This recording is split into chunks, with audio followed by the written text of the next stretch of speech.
ମୁଁ ସମସ୍ତଙ୍କୁ ସ୍ୱାଗତ କରୁଛି ମୋର ଏହି YouTube channel A to Z Odia ଟ୍ୟୁଟୋରିଆଲ୍ରେ। ତ ଆମେମାନେ ପୂର୍ବରୁ ଦେଖିଥିଲେ ଯେ ଦିଲ୍ଲୀ ସୁଲତାନେତ ହେଲା କି ମୋଗଲ ଶାସନ ହେଲା କି ଭକ୍ତି ସୁଫି ହେଲା, ଏହି ସମ୍ପର୍କରେ ଆଲୋଚନା କରିଥିଲେ। ତ ଆଜି ଆମେ ଦେଖିବା ଭାରତରେ ଇଂରେଜ ଆର୍ଥିକ ନୀତି ବା କେଉଁ କେଉଁ ନୀତି ଗୁଡ଼ିକ ସେମାନେ ଆଣିଥିଲେ 1757ରୁ 1857 ମଧ୍ୟରେ। 1857ରେ ଆରମ୍ଭ ହେଲା ତାଙ୍କର ପଲାସି ଯୁଦ୍ଧ ଠାରୁ ଏବଂ 1857ରେ ତାଙ୍କର ନୀତି କେତେ ଗୁଡ଼ିଏ ଆଣିଥିଲେ 1857 ବିଦ୍ରୋହ ପର୍ଯ୍ୟନ୍ତ। ତ ସର୍ବପ୍ରଥମେ କ'ଣ ହେଲା ନା ବ୍ରିଟେନରେ ରାଣୀ ପ୍ରଥମ ଏଲିଜାବେଥଙ୍କ ଠାରୁ ସନନ୍ଦ ପ୍ରାପ୍ତ ବା ଚାର୍ଟର ଯାହାକୁ କହୁଛେ, ଇଂଲିଶ ଇଷ୍ଟ ଇଣ୍ଡିଆ କମ୍ପାନୀ 1600 ମସିହାରେ ଭାରତର ମୋଗଲ ଜାହାଙ୍ଗୀରଙ୍କ ଶାସନ କାଳରେ ଭାରତକୁ ଆସିଥିଲା। କାହାର ଶାସନ କାଳରେ ନା ଜାହାଙ୍ଗୀରଙ୍କ ଶାସନ କାଳରେ।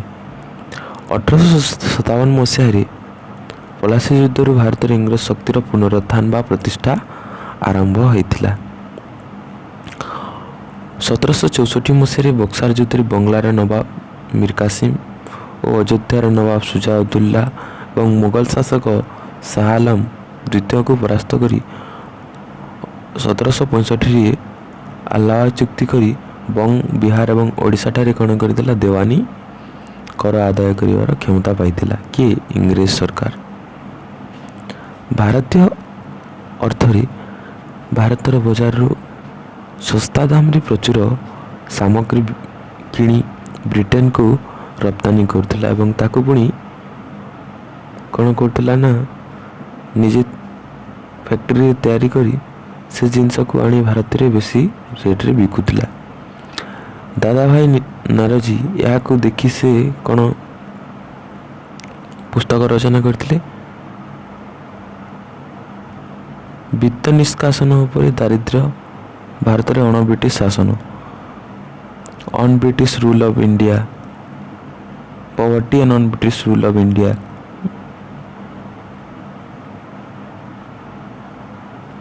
ରମେଶ ଚନ୍ଦ୍ର ଦୁଇ ଭାଗରେ ଭାରତର ଅର୍ଥନୀତି ରଚନା କରି ଲୋକମାନଙ୍କୁ ବ୍ରିଟିଶ ନିଷ୍କାସନ ଆର୍ଥିକ ଶୋଷଣ ସମ୍ବନ୍ଧରେ ଅବଗତ କରାଇଥିଲେ, ସଚେତନ କରାଇଥିଲେ।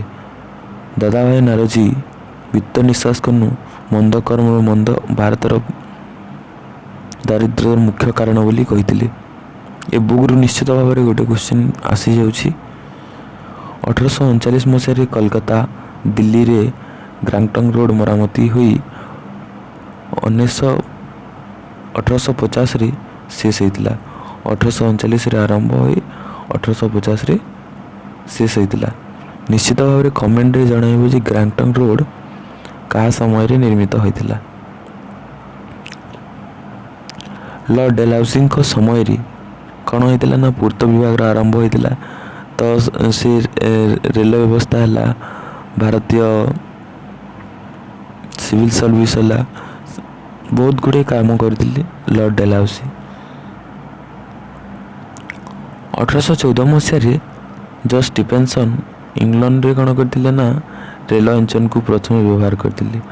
1814ରେ ଜର୍ଜ ଷ୍ଟିଫେନସନ୍ ଇଂଲଣ୍ଡରେ ରେଳ ଇଞ୍ଜିନର ବ୍ୟବହାର କରିଥିଲେ। 1814 ମସିହାରେ ଭାରତରେ ପ୍ରଥମେ 1853 ମସିହାରେ ବମ୍ବେରୁ ଥାନେ ପର୍ଯ୍ୟନ୍ତ କ'ଣ ହେଇଥିଲା, ରେଳ ଚଳାଚଳ ହେଇଥିଲା। ଏହା ନିଶ୍ଚିତ ଭାବରେ ପ୍ରତ୍ୟେକ ବର୍ଷ ଦେଖିବାକୁ ମିଳେ ଏ କ୍ୱେଶ୍ଚିନ୍ଟା। 1853ରେ ବମ୍ବେରୁ ଥାନେ ପର୍ଯ୍ୟନ୍ତ ରେଳ ଚଳାଚଳ ହେଇଥିଲା।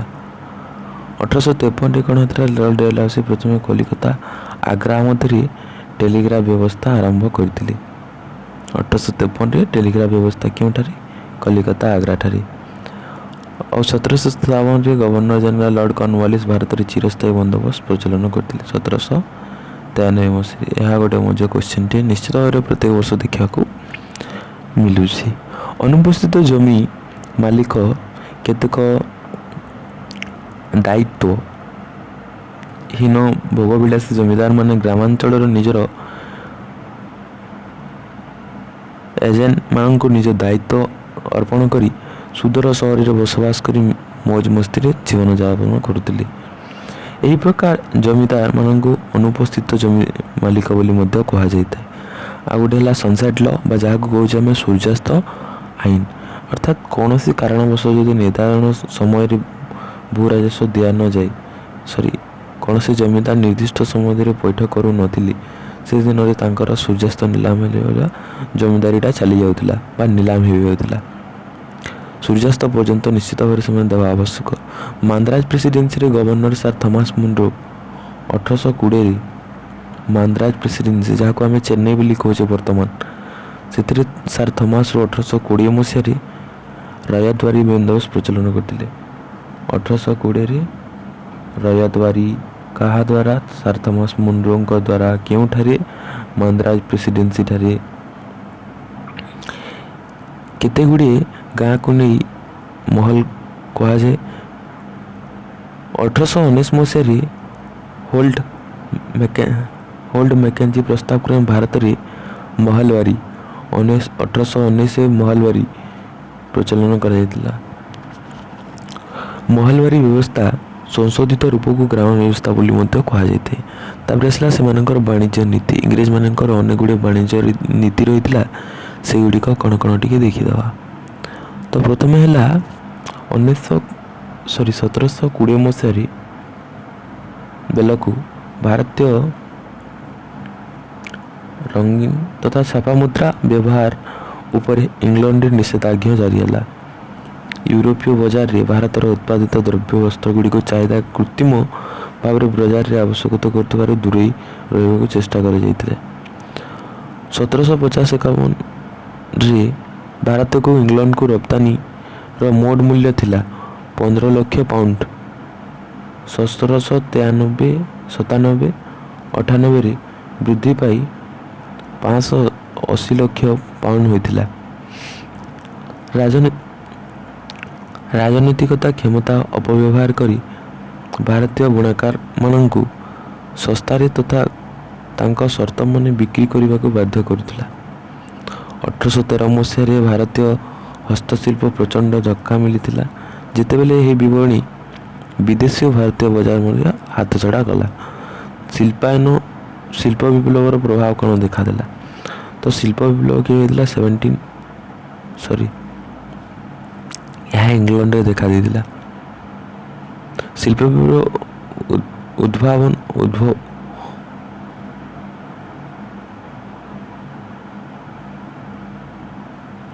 ବିପ୍ଳବର ଉଦ୍ଭବ ହେତୁ ଅନେକ ଗୁଡ଼ିଏ କଳକାରଖାନା ଇଂଲଣ୍ଡରେ ସ୍ଥାପିତ ହେଲା। ଇଂଲଣ୍ଡରେ ଉଦ୍ଭାବିତ ଯନ୍ତ୍ରଜାତ ଦ୍ରବ୍ୟରୁ ପ୍ରଚୁର ପରିମାଣରେ ଭାରତକୁ ରପ୍ତାନି ହେବାରେ ଲାଗିଲା। ଯୁଦ୍ଧ ଉପନିବେଶ ସ୍ଥାପନ ଦ୍ୱାରା ବ୍ରିଟେନ ଅନେକ ବଜାର ଉପରେ ନିୟନ୍ତ୍ରଣ କରି ରଖିଥିଲା। ଅନେକ ବଜାରରେ ତାର ଏକଚାଟିଆ ଅଧିକାର, ଅନ୍ୟ କେହି ହସ୍ତକ୍ଷେପ କରିପାରୁନଥିଲେ। ତାପରେ ମୁକ୍ତ ବାଣିଜ୍ୟ ନୀତି ଦେଖିବାକୁ ମିଳେ। 1813ରେ ପ୍ରଚଳିତ ହୋଇଥିବା ମୁକ୍ତ ବାଣିଜ୍ୟ ନୀତି, ଏହା ଫଳରେ ଇଂଲଣ୍ଡରେ କଳକାରଖାନାରେ ନିର୍ମିତ ଦ୍ରବ୍ୟ ବିନା କଟକଣାରେ ଭାରତୀୟ ବଜାରରେ ମଧ୍ୟ ପ୍ରବେଶ କରିପାରୁଥିଲା। କୁଟୀର ଶିଳ୍ପର ବିଲୋପ ହେବାରେ ଲାଗିଲା।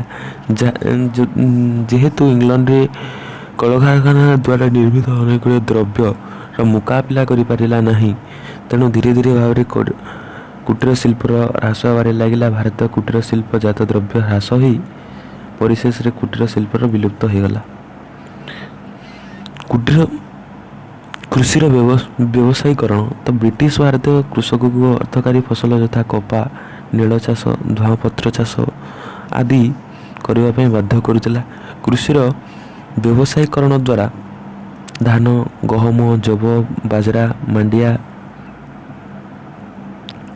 କୋଳଥ ଆଦି ଖାଦ୍ୟଶସ୍ୟର ଉତ୍ପାଦନ ନଥିବାରୁ ଦାରିଦ୍ର୍ୟ ଶ୍ରେଣୀର କୃଷକମାନେ ଖାଦ୍ୟ ଅଭାବରେ ବହୁ ସଂଖ୍ୟାରେ ମୃତ୍ୟୁ ମୁଖରେ ପଡ଼ିଥିଲେ।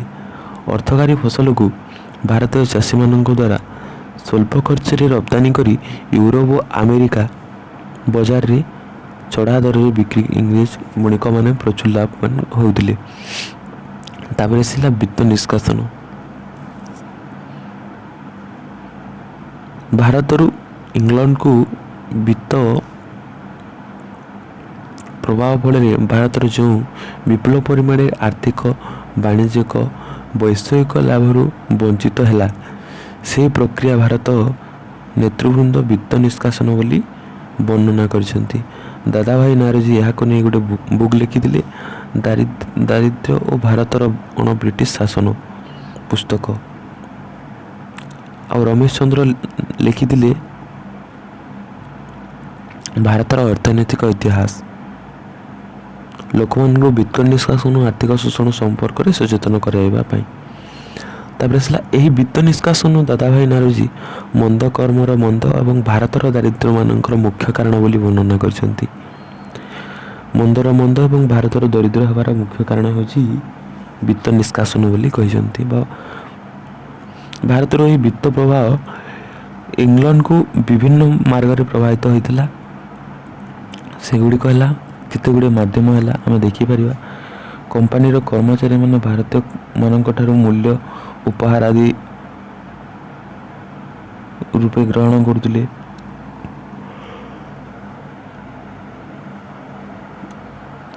ଇଂରେଜ କର୍ମଚାରୀମାନଙ୍କ ଦରମା ଭତ୍ତା ହେଲା, ଅବସରକାଳୀନ ଭତ୍ତା ସବୁକିଛି କ'ଣ ଭାରତୀୟ ସରକାର ଭାରତୀୟମାନେ ହିଁ ଠାରୁ ଆଦାୟ କରି ହିଁ ଦିଆଯାଉଥିଲା।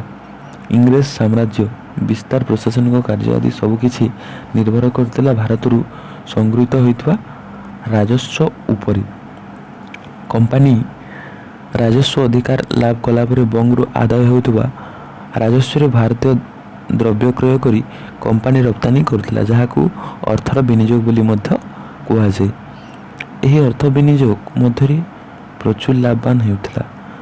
କମ୍ପାନୀ ଦେଶୀୟ ରାଜା ତଥା ବାହାରେ ବିଭିନ୍ନ ଶକ୍ତି ସହିତ କରୁଥିବା ଯୁଦ୍ଧ ନିମନ୍ତେ ଇଂଲଣ୍ଡ ସରକାରଙ୍କ ଠାରୁ ଧାର ଆଣୁଥିଲା ଏବଂ ଅର୍ଥକୁ ବିଲୋପ ସୁଧ ସହ ଇଂଲଣ୍ଡକୁ ଫେରସ୍ତ କରୁଥିଲା, ଯାହାକି ଭାରତର ରାଜସ୍ୱ ହିଁ ଭରଣ କରୁଥିଲା।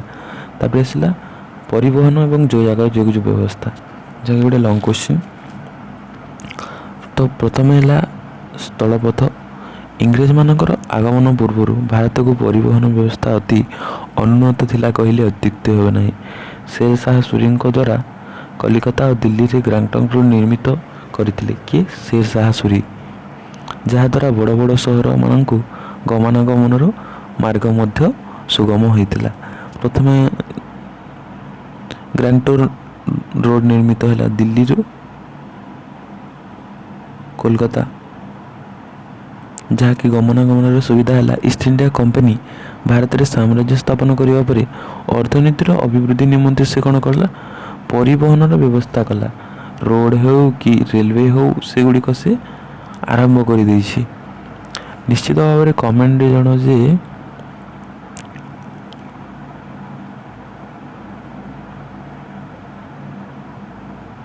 ରେଳ ବ୍ୟବସ୍ଥା ଓଡ଼ିଶାରେ କେବେ ଆରମ୍ଭ ହୋଇଥିଲା?